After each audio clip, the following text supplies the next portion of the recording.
लोकसभेचे सदस्य, या सगळ्यांचा आग्रह आहे की पवारसाहेबांनी दिल्लीत असणं महत्त्वाचं आहे आणि त्यासाठी त्यांची निवड करायची ही भूमिका आमच्या सगळ्या कार्यकर्त्यांची आम्ही त्यांच्या कानावर घातली.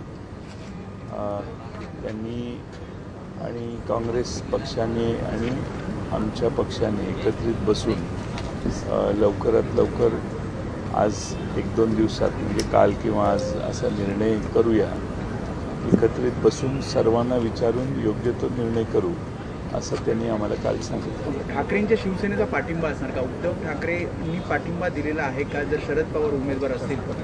नाही, असं आहे की काँग्रेस पक्ष आणि उद्धव ठाकरे साहेबांची शिवसेना याच्याबरोबर राष्ट्रवादी काँग्रेस बसून एकत्रित चर्चा करून आम्ही महाविकास आघाडीचा निर्णय करू असं ठरलं. प्रत्येक गटामध्ये एक असं म्हणणं आहे की विलिनीकरण ते नेमकं काय ऑलमोस्ट निश्चित झालेलं आहे. मात्र त्यानंतर काही क्षणातच आदित्य ठाकरे ट्विट करतात आणि सांगतात की अजून अद्यापही निर्णय झालेला नाही.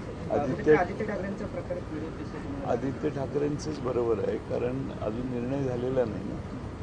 निर्णय झाल्याशिवाय, आणि आम्ही तरी कधी कुठे सांगितलं की निर्णय झाला आहे. आम्ही आमची भूमिका सांगण्यासाठी उद्धव ठाकरे साहेबांची भेट घेतली आणि त्यांनी, मी कालही सांगितलं की त्यांनी असं सांगितलं की महाविकास आघाडी एकत्रित बसून निर्णय करेल. साहेब, आता प्रश्न आहे की पार्टीची नेमकी भूमिका काय आहे पवारसाहेबांच्या वतीनं राज्याला उमेदवार द्यावे असं तुमचं मत आहे का? आणि तुमच्या मित्रपक्षांची कोणाकोणाशी चर्चा झालेली आहे? आमच्या पक्षाच्यापेक्षा पक्षातल्या सगळ्याच कार्यकर्त्यांची अशी आग्रही भूमिका आहे की पवारसाहेब दिल्लीत असणं महत्त्वाचं आहे, विशेषतः महाविकास आघाडीसाठी आणि खास करून राष्ट्रवादी काँग्रेस पक्षासाठी, आणि म्हणून आम्ही त्यांना ती भूमिका सांगितली. विलिनीकरणाची चर्चा आहे, त्याच्यामुळे कुठेतरी महाविकास आघाडीमध्ये आदित्य ठाकरे सातत्याने स्टेटमेंट करतायत की काँग्रेस आम्ही लढतोय, मात्र अजून कोण इंडिया आघाडीत आहे ते माहिती नाही. त्यामुळे त्यांच्यात कुठेतरी एक संभ्रम आहे. तो काल दूर केला काय? नाही, हा विषय त्यांच्याकडे झालाच नाही, परंतु विलिनीकरणाची चर्चाच आता नाही आहे. विलिनीकरणाचा आता प्रश्नच उद्भवत नाही. ज्यांच्यावर चर्चा केली ते आज नाही आहेत दुर्दैवाने आपल्यात, आणि त्यामुळे विलिनीकरणाची कोणतीही चर्चा चालू नाही किंवा आता विलिनीकरण होण्याचा प्रश्नच नाही. विलिनीकरण होण्याची शक्यता नाही. विलिनीकरण हाच नेमका मुद्दा होता की ज्याच्यामुळे उभाट्यातले नेत्यांना वेगळं मदत होतं आणि त्याच्यामुळेच काही नावांना ते विरोध करू पाहत होते किंवा नाही, उभाट्यामधून कोणी काही विरोध केला आहे असं मला वाटत नाही.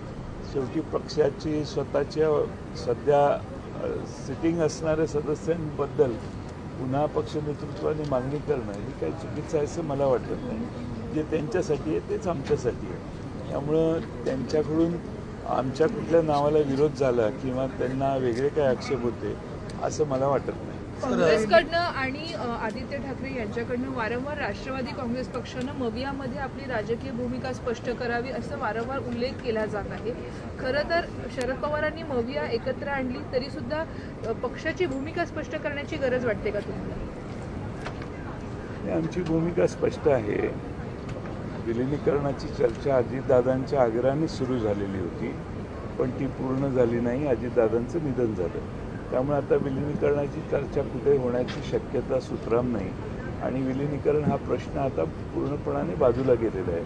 त्यामुळं आमच्या दोन्ही मित्रपक्षाला याबद्दल आता काही शंका आहे असं मला वाटत नाही. सर, रोहित पवारांनी आता जी PC घेतली आहे त्यामध्ये त्यांनी सांगितलं की VSR कंपनीच्या मालकाचा मला फोन आला आणि त्यात त्यांनी सांगितलं की माझी वरपर्यंत ओळख आहे, तुम्ही काही केलं तरी माझं काही होणार.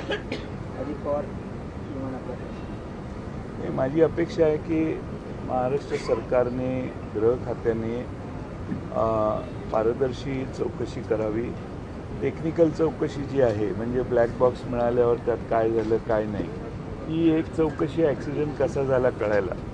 पण जे रोहित पवार यांनी दुसरे आक्षेप घेतलेले आहेत, म्हणजे पायलट बदलला का, तो पायलट बदलला तर मग पायलटच्या कॉल रेकॉर्डची हिस्ट्री काढणं, त्यांचा कोणाशी कॉन्टॅक्ट झाला याच्याबद्दल तपशील करणं, ज्याचा जो पायलट चालवायला होता ॲक्च्युली तो का तिथं आला, आणि तो आला असेल तर मग त्याचे मागच्या 2-3 महिन्यात त्याला कोण भेटलं, त्याच्याशी कोणी चर्चा केली, याविषयी देखील जरा तपशील काढावा. म्हणून CIDकडे मला वाटतं हा तपास चालू आहे आणि ते याच्या खोलात लवकर जातील अशी माझी अपेक्षा आहे. आणि सरकारने देखील खोलपर्यंत तपास करावा, कारण एवढ्या मोठ्या नेत्याचं निधन झाल्यानंतर सरकारने